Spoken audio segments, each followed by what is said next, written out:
Oke, bismillahirrahmanirrahim. Assalamualaikum warahmatullahi wabarakatuh. Perkenalkan, nama saya Lukman Ahmad dari kelas 2BD4 dengan NIM 241524050. Di sini saya akan menjelaskan simple web server dari kode yang saya buat dengan menggunakan bahasa C. Di sini saya itu menggunakan dua file terpisah, yaitu file server.c dan client.c, dengan tujuan untuk mempermudah gitu ketika menguji server ini. Jadi server.c ini tuh fokus untuk melayani request dari si klien. Baik, di sini saya akan menjelaskan kode yang saya tulis. Pertama, di sini saya menggunakan library sesuai dari referensi website berikut, dimana bagaimana cara membuat simple HTTP server dari scratch gitu menggunakan C. Oke, yang mana di sini UniSTD ini tuh nanti buat exit failure, terus ini buat sleep karena biar untuk menguji max layan nanti. Kemudian ini dua header yang digunakan untuk AF seperti AF init, kemudian fungsi socket dan fungsi-fungsi lainnya. Baik, kita masuk ke deklarasi variabel. Pertama, di sini saya mendefinisikan port saya itu dengan nilai 5050 dan buffer size-nya itu sekitar 1 MB dengan max client-nya 3 supaya kita lebih mempermudah ketika dalam proses pengujian. Oke, deklarasi variabel pertama di sini ada server file descriptor. Kenapa integer? Karena kalau misalkan dalam Linux itu semua halnya itu dianggap file gitu, sehingga makanya di sini perlu variabel server file descriptor. Kemudian juga ada file socketnya. Dan kemudian di sini ada variabel new socket. Kedua, di sini ada variabel server address atau alamat dari servernya. Di sini saya menggunakan struct yang sudah ada dari headernya, yaitu sok addrin, dimana ini tuh dari netinet ini ya, dari library yang netinet/in.h gitu, internet ya kalau misalkan singkatannya.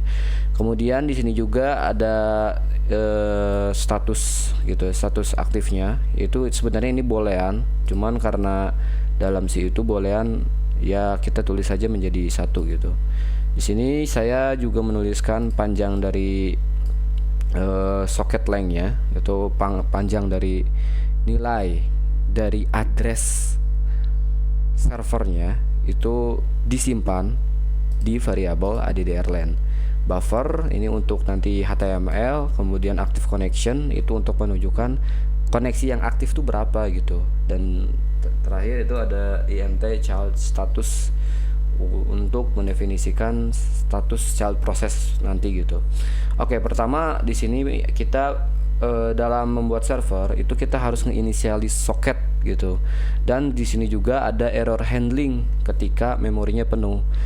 Bagaimana initialize socket? Initialize socket kalau misalkan dalam referensi saya sendiri itu ya menggunakan memanggil fungsi socket itu sendiri gitu.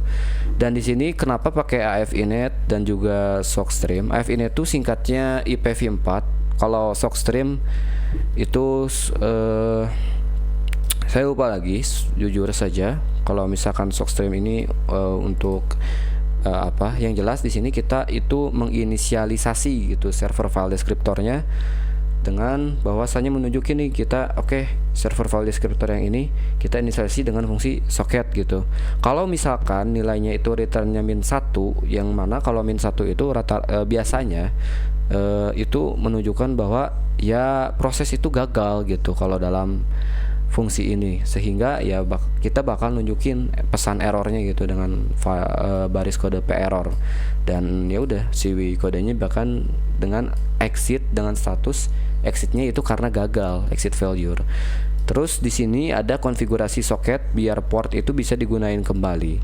Jadi kita tuh ngekonfigurasi si socket ini tuh dengan ini ya, reuse address gitu, dengan fungsi set sock opt ya, dimana di sini kita bakal ngepassing parameter yang opt yang sudah kita set tadi.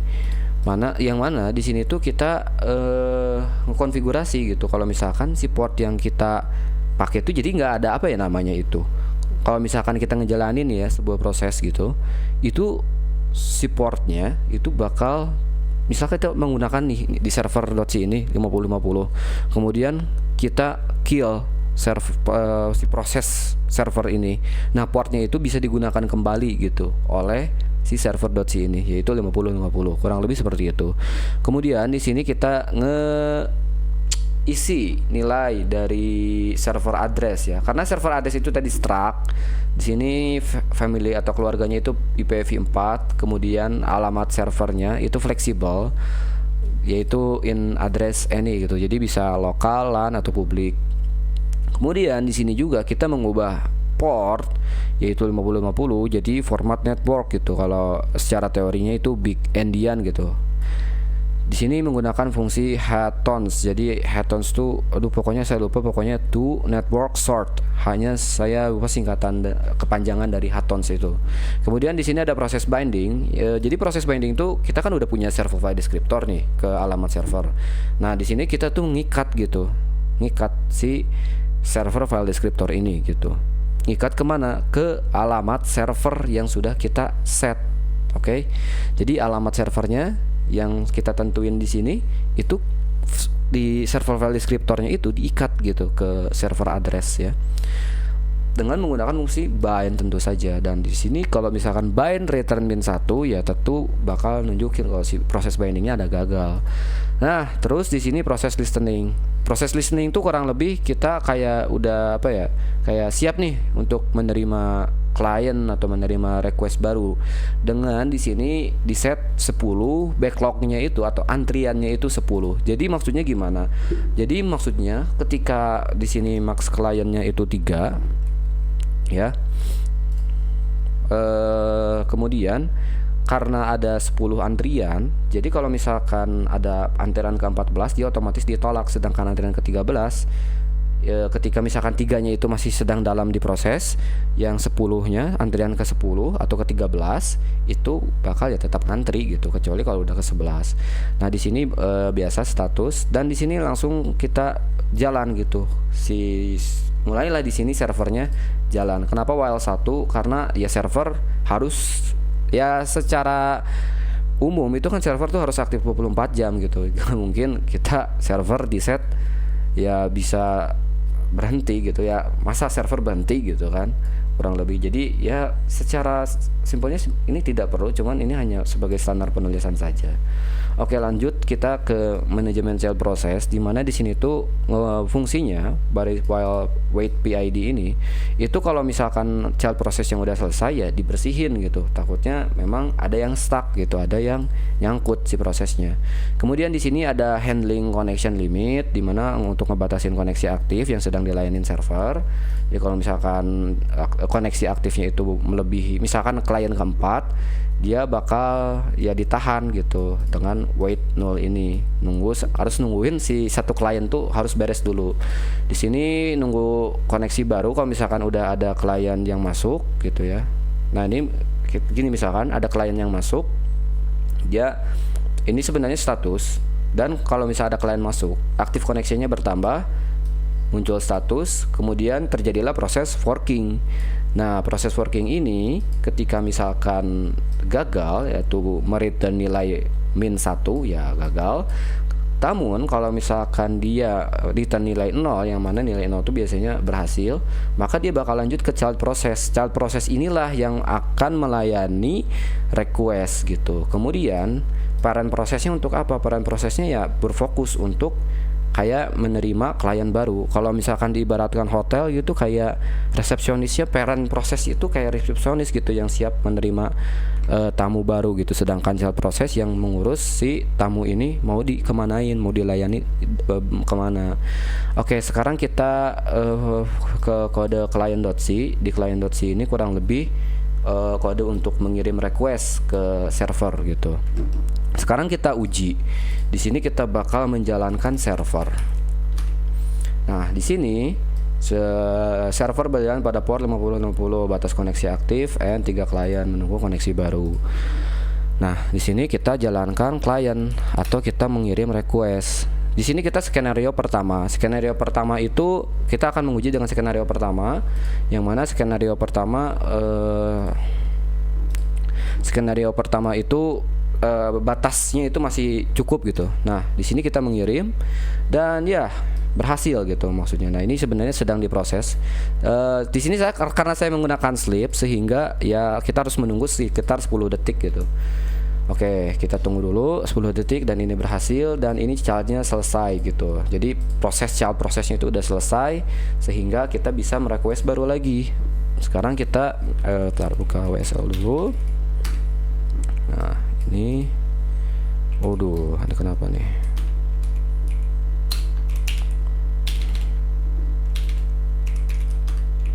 Oke, kita ke web server. Dan ya kita biar cepat karena kita harus buru-buru ya. Maksudnya buru-buru itu kita akan menguji apabila si koneksinya ini tuh penuh atau melebihi dari yang batas gitu. Bagaimana nih? Kita ketik dulu biar cepat. 1 2 3. Nah, ini bakal penuh, si servernya penuh. Jadi harus nunggu satu klien keluar terlebih dahulu. Nah, di sini kita oke, ini udah selesai karena tadi 10 detik kita harus cepat. Dan tadi berhasil gitu bahwasanya ketika ada klien yang merequest ketika server ini penuh, itu bakal ada alert gitu bahwasanya ya ini nggak bisa gitu. Tapi sebenarnya ini belum menguji gitu karena kita harus cepat ya. Belum menguji kalau misalkan batasnya itu melebihi request. Coba kita coba 1 2 3 dan aduh yang mana nih 4. Nah, ini oke ya, di sini sudah ada server penuh gitu. Jadi kita harus, nah ini yang bakal masuk ke backlog gitu karena dia yang terakhir untuk meminta request. Dan ini pun sekaligus masuk ke pengujian keempat, yaitu ketika ada full udah ada 6, kemudian yang backlog ini masuk ke diproses oleh server itu sendiri. Jadi kurang lebih demonya seperti itu. Adapun kalau misalkan dari sini itu server di sini kita bisa juga buka local hostnya di browser gitu. Oh sebentar. Oke, kita jalankan ulang di web servernya. Kita, nah ini kalau misalkan hentikan servernya, kita kill saja dulu prosesnya. Kita jalankan ulang dan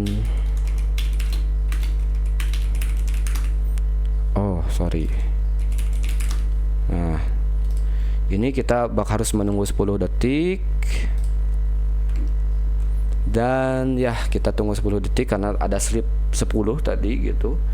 Kita merequest nih ke server dan ya di sini HTML-nya sudah dikirim ke alamat yang port yang kita tentuin, yaitu 5050, dan ya sesuai tag HTML-nya itu hello world, request Anda telah diproses gitu. Dimana di sini, nah ini ya baris kode yang HTML body ini yang muncul ke sini gitu, ke browser. Jadi kurang lebih seperti itu untuk pengujian 1, kedua dan ketiga telah selesai. Sekian dari saya.